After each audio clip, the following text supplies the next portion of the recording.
اليوم بهاي الأجواء الباردة والثلج اللي ينزل قلنا خلي نسوي لنا أكلة شتوية، وهي مرقة حامص الشلغم.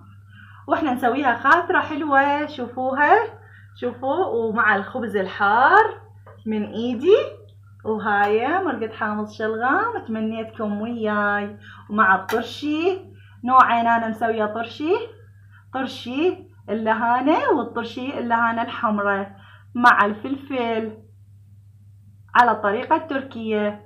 وهذا الليمون راح نعصر لنا ليمون عليها، وسهمكم العافية ان شاء الله يا حبايبي.